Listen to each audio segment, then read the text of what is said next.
Good morning, good afternoon, and good evening. We are now heard around the globe. I'm Alan Taylor, president of the Middle East Forum of Falmouth, called MEF. For those of you new to the forum, we are a 501c3 nonprofit volunteer-run organization founded in 2006. Over the course of each season, we present a series of talks that represent a broad range of perspectives and opinions addressing the complex issues facing the Middle East. Needless to say, although American leadership has been trying to pivot to the Orient, the Middle East is in dynamic flux, even near catastrophe, as it grabs our interest and demands our attention. This season, we have another fabulous lineup of speakers, starting with today's talk by Trita Parsi, Dr. Trita Parsi, on Iran. I'll mention this. Please use the question and answer, not the chat, and Samina is going to remind you about this in just a moment. I'd like to tell you that because Dr. Parsi's schedule is so full for today, his presentation will be a bit attenuated, and we will have time, though, for some questions afterwards. At this point, I'm going to introduce you to Dr. Samin Medani, a member of the MEF Organizing Committee, who will introduce Dr. Parsi. Dr. Medani, please.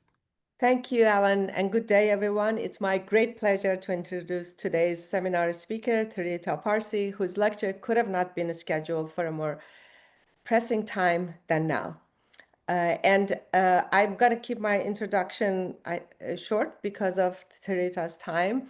He is the Executive Vice President of the Quincy Institute, an award-winning author, and the 2010 recipient of the Grawemeyer Award for Ideas Improving World Order. He is an expert on U.S.-Iranian relations, Iranian foreign policy, and the geopolitics of the Middle East. He has authored several books, including A Single Roll of the Dice, Obama's Diplomacy with Iran, which was selected by Foreign Affairs as the best book of 2012 on the Middle East. He's been named by the Washingtonian magazine as one of the 25 most influential voices on foreign policy in Washington, D.C. for 5 years in a row since 2021, and is considered one of the most distinguished scholars on Iran.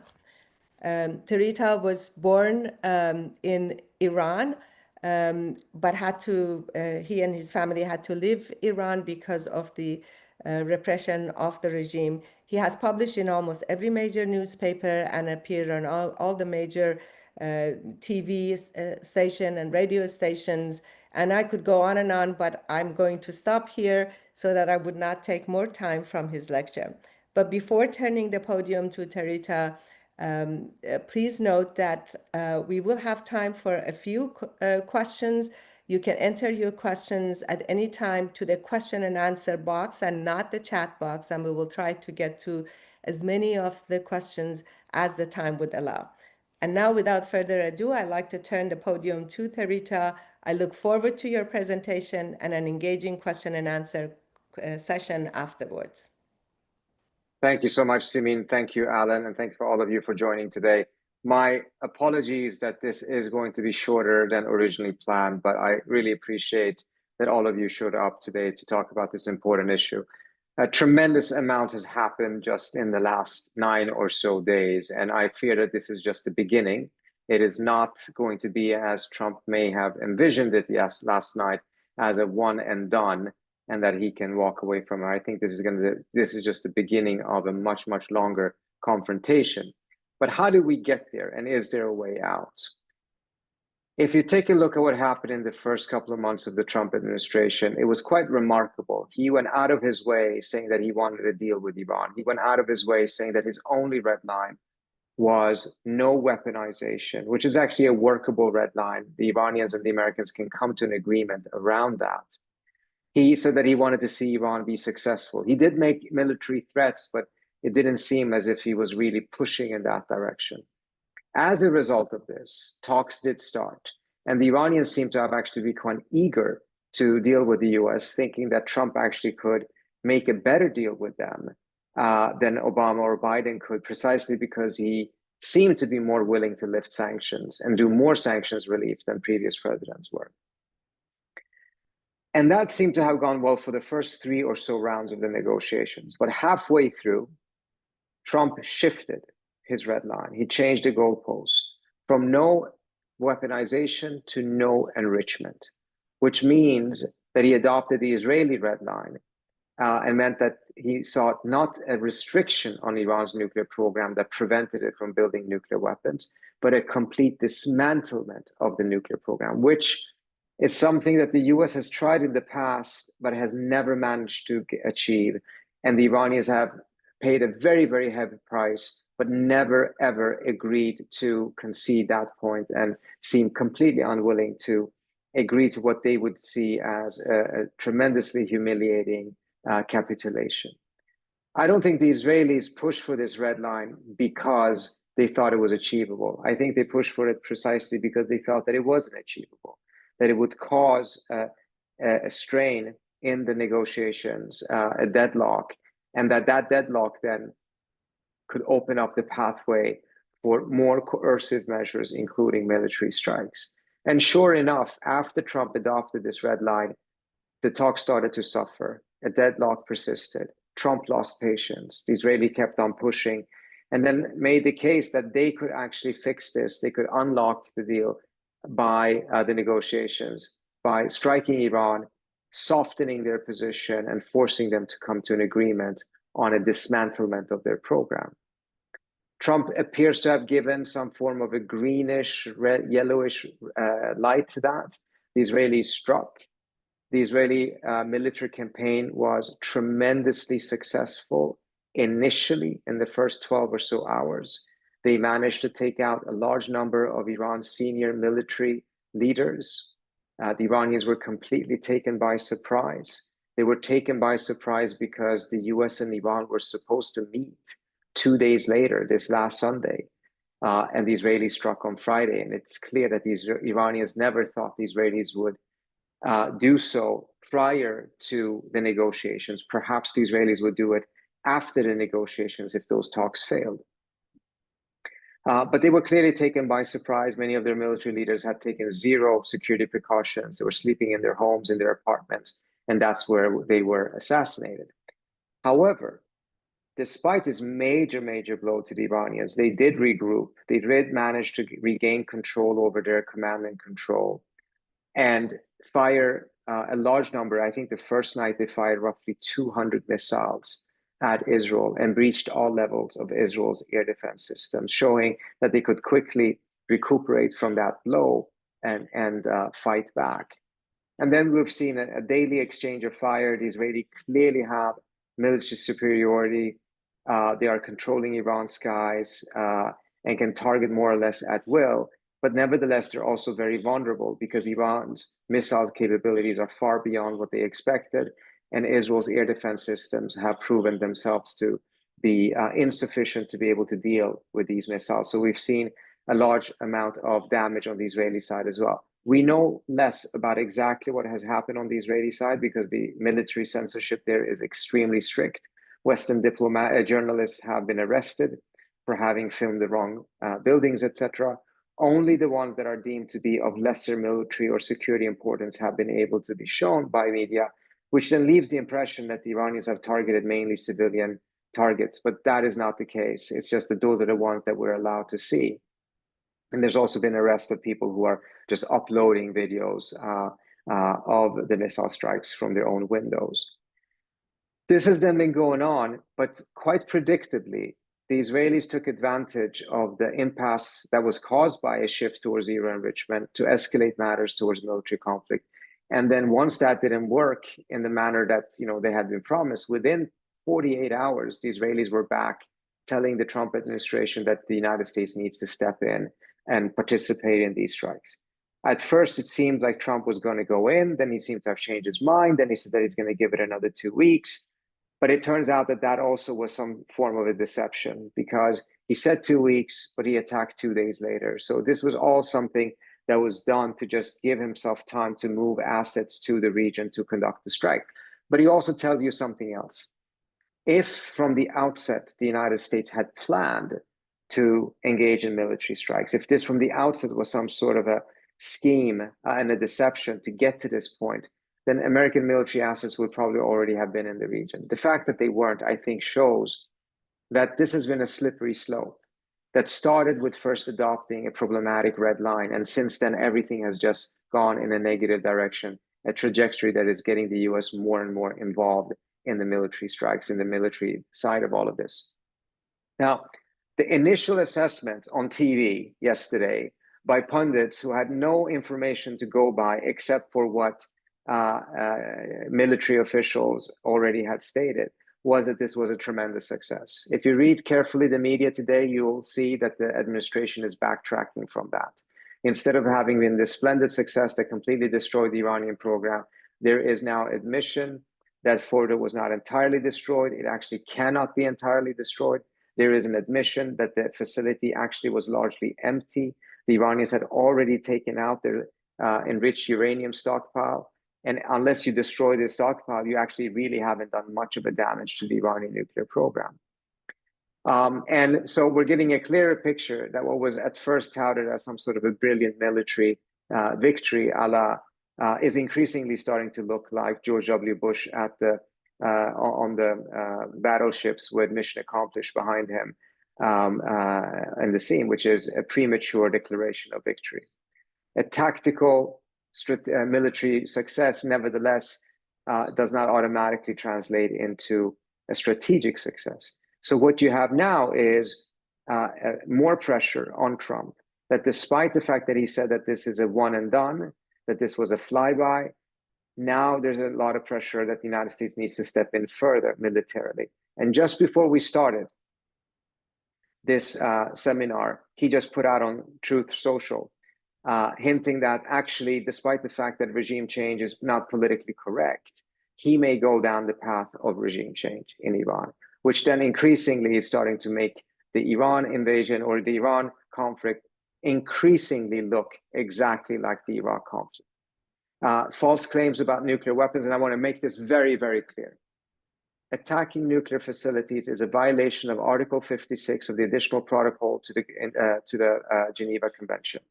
When the Russians have done this against Ukraine and targeted Ukrainian nuclear facilities, the world, the West, Europe, the US have rightfully condemned it.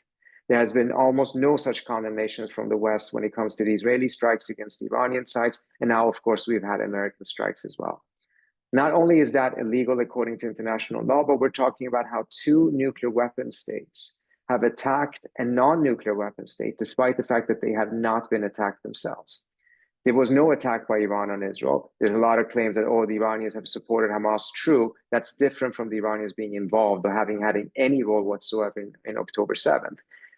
Moreover, there was absolutely no attack by the Iranians on the United States that precipitated this attack. So I fear that a larger consequence of all of this is that the non-proliferation regime is now more or less on the verge of death. A lot of countries are looking at this situation. They saw that a non-nuclear country was attacked by two nuclear-equipped states in complete contradiction of international law. And the only thing that separates Iran from North Korea, which was not attacked, is that Iran actually did not have nuclear weapons. The attraction of nuclear weapons have now dramatically increased. If I was sitting in Ankara or if I was sitting in Riyadh, I would seriously look at nuclear weapons at this stage. And I think we will see that in many other places as well. This is going to bring us to a much more dangerous world. And ironically, it's going to do so without actually having prevented an Iranian nuclear weapon. I would make the prediction that within the next 5 to 10 years, what Trump did last night all but guarantee that Iran will have a nuclear weapon in that time frame. Because even though the program may have been set back and it was not a military program according to US intelligence, now the determination to have a nuclear deterrence on the Iranian side will have grown dramatically. It's already visible, looking from statements by the officials as well as in society. I think that is a tremendously negative development for US security, for regional security, and ultimately for the Iranians themselves. But this is very different from, I think, the initial estimations you will hear on mainstream media, which already they're starting to back off from after first having said that this was all successful. Now it's starting to look more like, okay, this was not the full success. In fact, it may not have been a half success. Oh, and by the way, we may have to continue to bomb. And I'm very worried that this will drag the United States into another endless confrontation. I'll stop there. Happy to take your questions for 15 minutes. Thank you so much for the very concise and an eye-opening presentation. And I have to let me just let the audience know that they need to go actually to the chat box. We had some technical issue with the question and answer box, and now I can actually see some of the question. But let me start by one question, and which is why are the Europeans so concerned about Iran? Has Iran been a spoiler in Europe? I think that there's been a dramatic shift in the European attitude towards Iran compared to just 20 years ago, or just compared to 8 years ago. The E3 that you all may have known, the UK, Germany, and France, they created that constellation. There's nothing in Europe that says that these three countries are the most important European countries by definition. But they took the initiative in 2003. They were terribly worried that the George W. Bush administration, after having gone into Iraq in an illegal invasion, would extend the war into Syria and into Iran. And as a result, they took the initiative to start negotiations with Iran in order to try to get a climb down so that there wouldn't be a military confrontation, no invasion. And they wanted to put Iran's nuclear program under restrictions so that there wouldn't be the pretext to go to war. But in the last couple of years, things have changed. The Europeans never saw Iran as a major threat. They were worried about Iran's nuclear program, but they were not hysterical about it. In the last couple of years, the Iranians have ended up supporting the Russians in their invasion of Ukraine. And the Europeans view that as a very direct threat to their security. They're very, very concerned, of course, about what Russia is doing.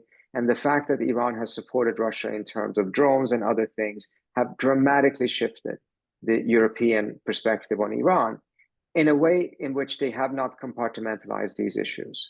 So now you have a situation that even when the Israelis are attacking, despite there not having been an Iranian attack, that this is not self-defense, they start off their statements by saying Israel has a right to defend itself, even though it wasn't attacked. And I think this is just an absolute reflection of how their attitudes towards Iran have changed because of Iran's role in supporting Russia, which in and of itself, I think, is worthy of significant criticism. But the lack of compartmentalization is also an indication of the lack of maturity and political wisdom that now currently is guiding most countries in the West and beyond. When you take a look at how countries are conducting themselves, how they are disregarding international law, how they're paying lip service to it, how they're approaching a lot of these issues in a very unnuanced and black and white way, I think it's frankly quite scary, because if this is the way that we had conducted ourselves 10, 20, 30, 40 years ago, we would have created a much, much more unsafe world by now. Thank you so much. Now, this is another question. Do you disagree with the IAEA assessment that there were uranium particles at Fordo enriched to 83.7%, which is very close to weapon grade purity?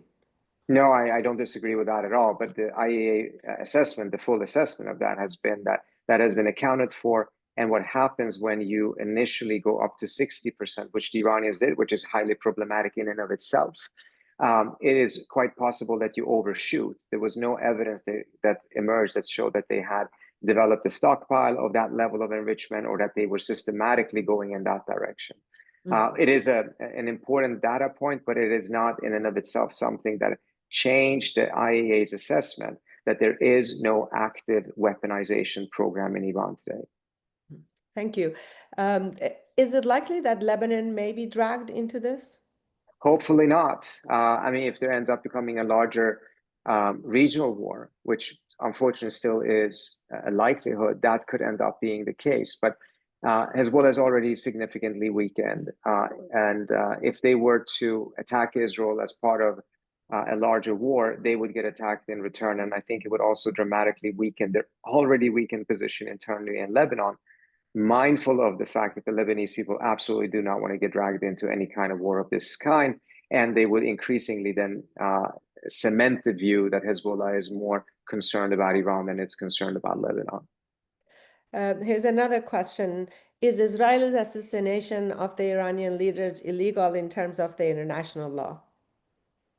It is illegal according to US law, but of course, Israel doesn't have to follow US law. Whether it is illegal under international law, I'm not an expert on that, so I can't say that for certain. But there are norms that have been developed. I don't know if they're codified in law, but there are norms that have been developed in that regard. And it's simply out of a necessity. These are not norms that are created in order to be nice to anyone. It's just that it's much, much more of a dangerous situation and much more difficult to get diplomatic off-ramps and de-escalation if targeting of leaderships are deemed acceptable. So what you have, of course, is that states do target the leadership of terrorist organizations, but heads of state in general tends to be off limits. What we have seen, however, over the course of the last 2.5 years in particular, is that the Israelis have gone very far in trying to erase as much of international humanitarian law as possible and erase as much of these norms as possible for a variety of different reasons. They believe that this gives them much more of a freer hand to fight their enemies rather than have to be restricted or straitjacketed by these type of norms. But when you do that, however, you create a situation that also ends up backfiring on you because the other side at some point will have an ability to strike back. And if they're not following any of the norms either, if they are following your example of disregarding those norms, that is going to create a significant dangerous situation for everyone. This is part of the reason why the United States, even though it was the most powerful country, has actually been very active in establishing a lot of these different norms that restrict the use of force, even though the US could use more force than anyone else, because ultimately we had this enlightened self-interest of recognizing that this is actually very good for our own security as well. Thank you. And how do you think the situation will unfold? How will Iranians respond? How do average Iranians feel about the current situation? So in terms of what the average Iranians feels, my assessment, talking to people, etc., I think, first of all, it's a state of shock. They did not expect that there would be war. War has always loomed in the background, unfortunately, for the last 20 years. But no one expected that 2 days before the US and Iran were supposed to meet and engage in diplomacy, that the Israelis would strike. So there's a complete sense of shock. There's also a shock because they really believed that Trump wanted to get a deal. So they didn't believe that they would be in this situation right now. And the manner in which Israel struck them, the manner in which the Iranian government's defenses in the first 12 to 18 hours were essentially missing in action, all of that has just completely shocked them. The government in Iran is very unpopular, but I think we're nevertheless seeing a rallying around the flag phenomenon stronger than I expected, precisely because of a sense that they're being invaded and that they're being invaded by the manner in which Trump has essentially used deception so much, I think has created a deep distrust of him in society as a whole. And that has caused this patriotism, this rallying around the flag. And I don't think it's necessarily rallying around the leadership or the government. Similar to what you saw in Israel, there was a rallying around the flag in Israel after October 7th. There wasn't a rallying around Netanyahu. In fact, his poll numbers did not go up after October 7th. They went down. People defended their country, not their regime. And I think we're seeing somewhat of a similar scenario, a phenomenon inside of Iran right now. How that will evolve over time, of course, remains to be seen. Mm-hmm. Now, the Iranians may respond. I think they will respond one way or another. They may respond by also attacking just emptied American bases in the region. They had emptied their nuclear plants, and then they will hit bases that the US already had emptied, and then perhaps both sides will call it quits, and there will be some sort of a de-escalation. That would probably be the least worst scenario. I don't find it very likely, though. Even if it occurs, I don't find it to be stable, because I think the Israelis will push very hard that there has to be more strikes, because they want to see the rest of the nuclear program destroyed. They want to see the missile program destroyed, et cetera, et cetera. So I think there will be relentless pressure for the United States to continue this. But the Iranians may also hit back much, much harder than that, and not just go for something symbolic. We don't know quite yet. And I don't think that the administration really has gamed this out particularly well and is ready for all kinds of different scenarios. Thank you so much. So what has been the early response by Iran's allies? Is Tehran isolated internationally right now? Will that last? if it It is? depends what we say by internationally, if they're isolated. There's almost every country in the region has condemned the attacks, both the Israeli attacks and then the US attacks yesterday. But are they isolated in the sense of, are they getting help from other countries? They're not getting much help. There perhaps is something coming in from China. I don't think much is coming in from Russia. Russia needs whatever they have for their own war. The Iranians don't have a defense pact with any country. So it's not as if those countries had any obligation to do anything either. So in that sense, I think they're very isolated. But in the sense of international opinion, sympathy, etc., I think there is sympathy out of the reality that this is very concerning for everyone. If this ends up becoming normal, that nuclear weapon states can, in this type of preventive warfare, if we even were to call it that, attack non-nuclear states, then we're just going to see more countries concluding that they need to have a nuclear deterrence against the existing nuclear states. Thank you so much. And at what point do you think it would have been legitimate for Israel to interfere militarily as it has done? Well, international law on this is very clear. If the Iranians had initiated an attack on the Israelis, or even if it was very clear that an attack was going to take place in an imminent future, imminent, not 2026, then there is anticipatory self-defense in international law that would be justified. The scenario that we have now, it doesn't touch anything close to that in any way, shape, or form. Even what the Israelis are saying, that they were worried that by 2026, Iran would have nuclear weapons. Under no circumstances, 6 months imminent in international law. Thank you so much. And this other question is about the fact that, you know, Hamas and Hezbollah and Islamic Jihad, they have all been supported by Iran. So should we take that as Iran attacking Israel, or do you see that as a separate? No, because at the end of the day, those scenarios, one can criticize that the Iranians are doing this. The Israelis are supporting Kurdish separatists in Iran right now. They're trying to stir up, and they have for quite some time, try to stir up separatism there on the Baluchi side, on the east of the country. So unfortunately, there has been a dirty intelligence war going on between Iran and Israel for quite some time, and both sides have been doing these kind of things to each other.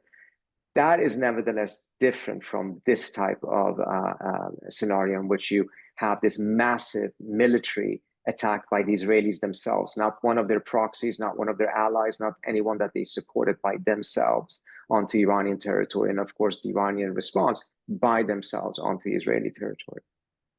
Thank you. And do we have time for one more question? More. Okay, Yeah. great. Thank you so much. So this last question is related to Trump. Was Trump deceptive or impulsive or unpredictable?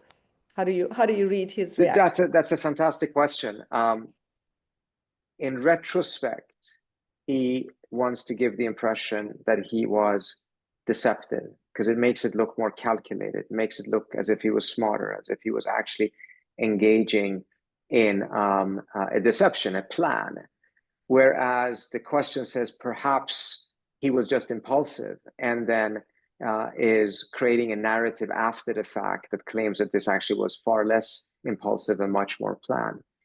I think that some of the earlier things may have been more impulsive. I think what happened in the last 4 days, however, in which he first came out and said, look, perhaps there is a chance for a deal. I'm going to give myself 2 weeks to make a decision. And then and immediately thereafter, he started moving assets to the region, and then he attacked within 2 days. I don't think that was that impulsive. I think that was much more of a deception than an impulsiveness. Thank you so much. We very much appreciate you joining us today. And I know you're now off to other interviews and talks. And so thank you very much. Thank you so much. And now I'm Appreciate going to turn it to Alan. Thank you very much. Well, we're so grateful to you, Dr. Parsi, for taking the time from your hectic schedule, My pleasure. especially at this turbulent time. Thank you so much this afternoon, and for helping us understand the relationship between Iran, Israel, and other Middle Eastern countries, and the West even. We're grateful for your in-depth Thank you. analysis the precision of Thanks. your presentation and insights we gleaned that enable us to be better and more active citizens here in the US. And I guess we should let you go if you have to sign off. Yes. Go ahead. Thank you so much. I And appreciate I'll it. Thank close you. out without you. So to our audience, as I promised earlier, I would like to tell you about a fabulous lineup of highly topical lectures for the rest of the 2025 season. On the 13th of July, and I'm emphasizing this at noon because usually the talks are 5, but this one will be at noon because James Lindsay is coming in from Israel, so his time is 7 hours later. He will speak about UNRWA. UNRWA stands for the United Nations Relief Works Agency. This is a topic that's controversial in the Gaza-Israel region, if not here. We will learn what is UNRWA, what are or what were its functions, who supports it and why, who does not support it and why. He will be followed by Dr. Stephen Cook, who will speak about U.S. Middle East relations, and I bet he's got a lot to say after yesterday and the last few days. Then Farah Badur will speak about Jordan, which is a critical, if less celebrated, partner in the Middle East. And the final talk will be by Asli Adintaspas on Turkey. And I'm sure that given the recent events, Turkey will rise in our mind's eye as we try to understand the various players in the Middle East and how they interact with one another. I'm sure their profile will rise a lot. So finally, I'd like to, when we can show you our last slide, because I'd like to call to your attention that MEF is, as I say, it's a volunteer organization. You can go to www.mef.world to register for future talks and to access the recordings of recent lectures and to make donations that enable us to continue these lectures free of charge. We also would be happy to have your feedback. You can send feedback to info.mef.world@gmail.com, and you can, in that email, you can suggest speakers for future events, or give us your feedback and suggestions for directions that we should take this lecture series. And although he's not with us at the moment, let's thank Dr. Parsi again for sharing his deep understanding of Iran and for placing this conflict in a global perspective. And to our audience, wherever you are, we thank all of you for participating in this webinar and have a good rest of your day. We'll see you on the 13th of July at noon. Have a good evening.